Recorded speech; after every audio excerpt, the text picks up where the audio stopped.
after the explosion onto the flames. This has occurred where the helipad is, a helicopter pad with a small control tower where military helicopters, and including Air Force One helicopters, take off and land regularly.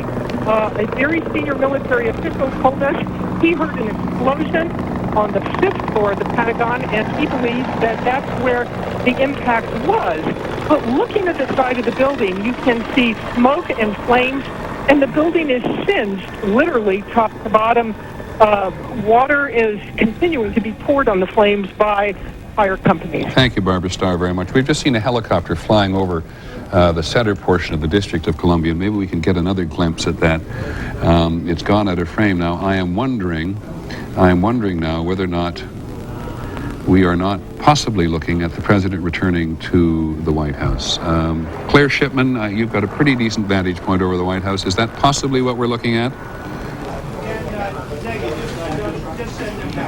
Okay, Claire Shipman will get to us when she's got a very good vantage point over the White House. It does not by any means look like the traditional arrival of the president from Andrews Air Force Base in a Marine helicopter, and quite frankly, everybody on the roof, with a few remaining people on the roof of the building now.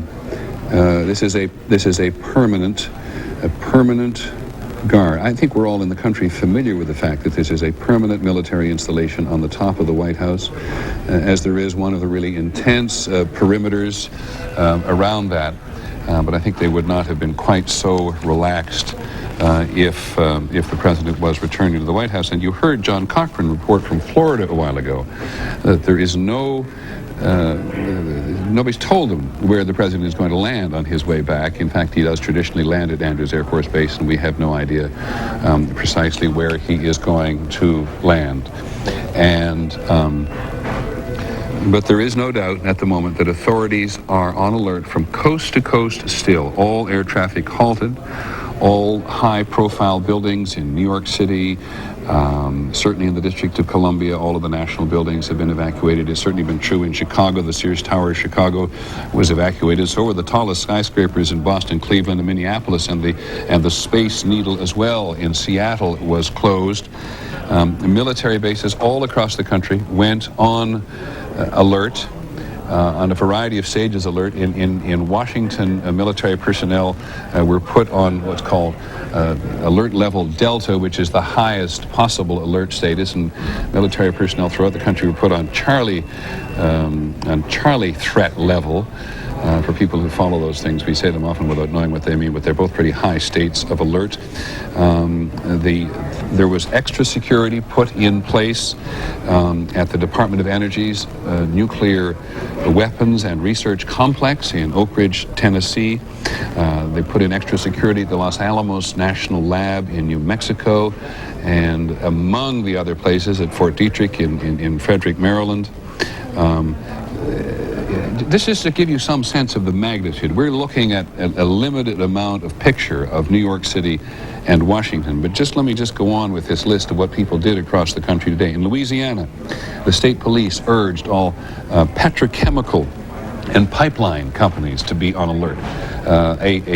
In this particular tension, a target which people who study terrorism believed which was vulnerable. In Los Angeles, all of the police in Los Angeles went on tactical alert and mobilized their anti-terrorist division. You recall before the World Trade Fair, the World Trade meeting that was held up in Seattle, one of the last times the system really worked and everybody efficiently was when they caught a guy coming across the border from British Columbia and Canada with a view to blowing up the Space Needle, I think it was at the time, in the Space Needle in Seattle. That's what they originally suspected, and then later updated it. Turned it into something in Los Angeles. When he began to cooperate, he admitted his plan was to set off a massive bomb inside the terminal of LAX, Los Angeles Airport. That's right. And what I remember at the time about that, John, which is why everybody in the country is so on edge today, is, here was a guy who was picked up by one agent at one border crossing in the country because he was sweating.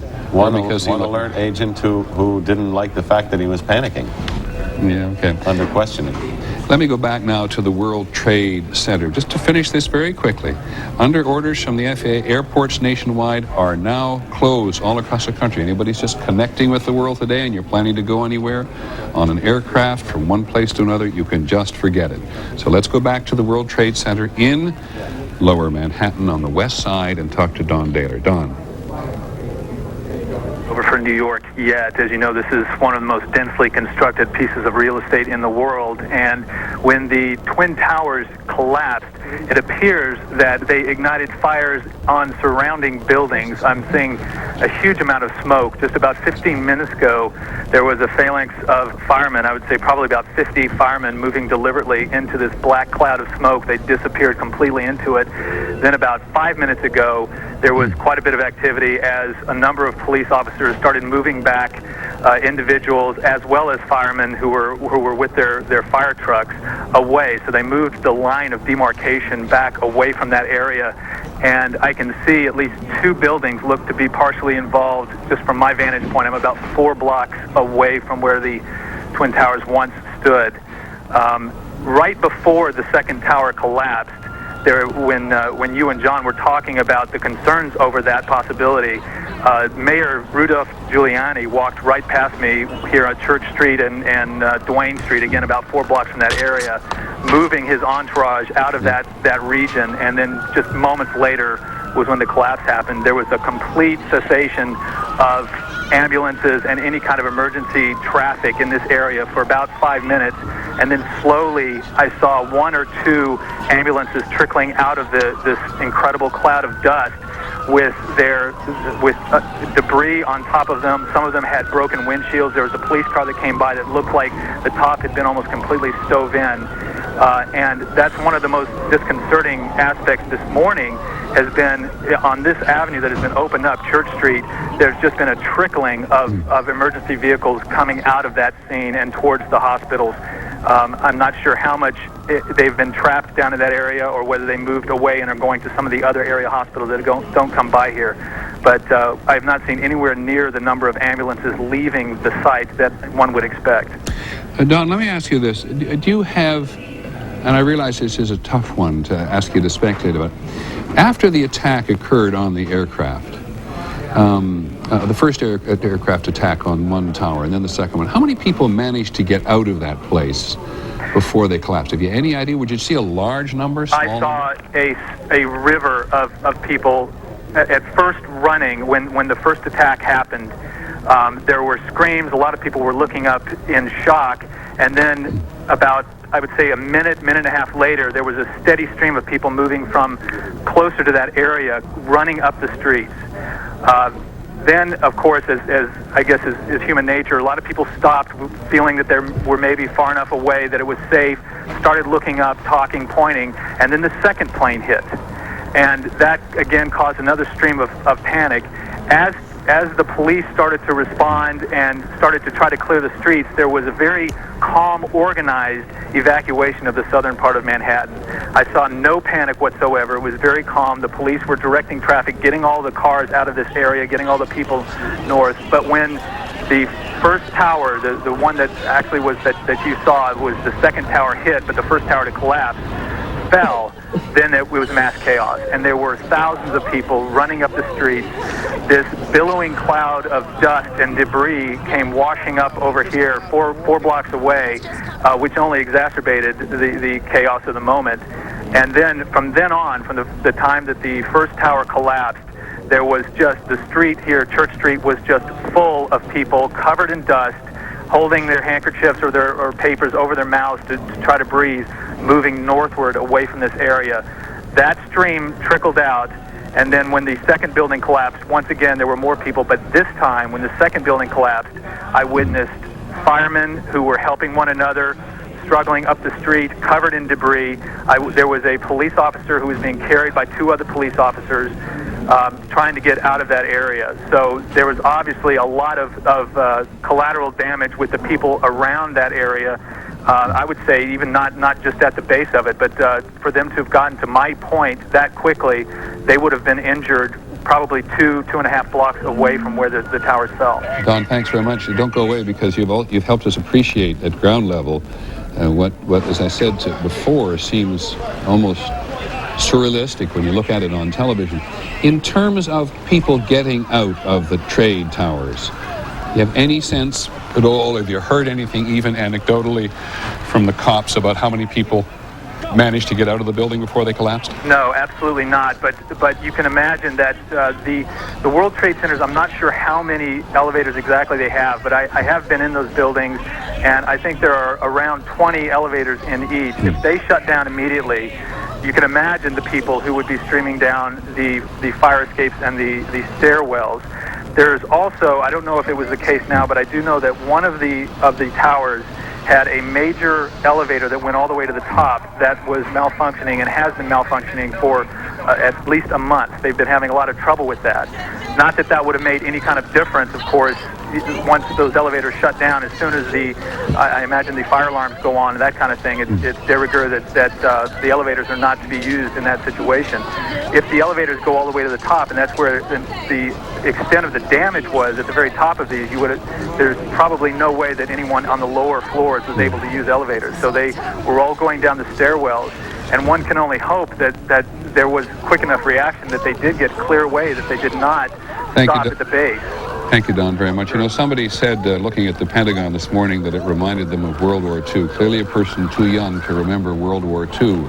Scenes, you can feel absolutely clear that you're looking at the results of the United States at war with angry and vicious people who will do in the future, as they have in the past, whatever they can to get at the United States, this huge presence in the world, with any number of enemies in the world, with any number of people who feel the United States has messed up their lives or their countries or their movements or impeded them from something.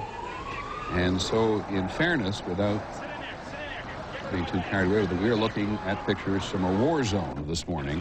Not a picture, something that looks like a war zone, looked like an old war zone, but is a picture of a current war zone in this endless battle between the United States and its enemies, usually small groups of enemies. We're talking into countries to some extent here, but we're talking about the most unconventional form of warfare that man engages in, which is terrorism. Designed to cause terror, designed to have an impact on the psychology of Americans, designed to show that the United States is vulnerable. What better expresses American vulnerability than to watch these two symbols of American commerce and government and pride at the lower end of Manhattan collapsing in upon themselves after having been attacked by two hijacked aircraft. That is what it looks like at the moment. Looking out, this from the top of the ABC building, and we're like 60, 70 blocks, 60 blocks north, more than 60 blocks north of the trade centers, and as we look down, that's what they look like under normal circumstances. We can see them from almost anywhere in the city, and people go to the top of them on a regular basis so that they can see the huge surrounding area, including, I might add, right in their face, the Statue of Liberty on a day like today. And they are both gone. Now, just to deal with the possibility of the missing United Airlines flight, the mayor of Cleveland, Michael White, says that a Boeing 767 out of Boston has made an emergency landing at Cleveland Hopkins International Airport because of concerns that it may have a bomb aboard. There is some possibility that may be the missing United flight, but we do not know. But anybody who's in an aircraft this morning and made an emergency landing safely is probably one hugely relieved person at the moment. I want to go back to Washington. Claire Shipman is just across Lafayette Park from the White House. It's a traditional place in which we broadcast from when we're covering White House and Washington affairs. Claire, do we know where the president is at the moment? Well, Peter, that's what we've been trying to figure out. I've been told by sources that Air Force One hasn't landed yet. What we're trying to figure out is, as you were talking about earlier, where that plane will land and where the president will go. The Secret Service have essentially told me, we have an emergency plan in place for exactly this sort of thing, and of course, we're not going to tell you where we take our protectees, including the president. And there was some question about whether he would even land, as he normally does, at Andrews Air Force Base. Now, there is a small press pool traveling with him on Air Force One. I've been told they may stick fairly close with him once he does land, so we may learn something more. But in addition, the entire staff of the White House... We should look on the south lawn of the White House. Vulnerability in a democratic society in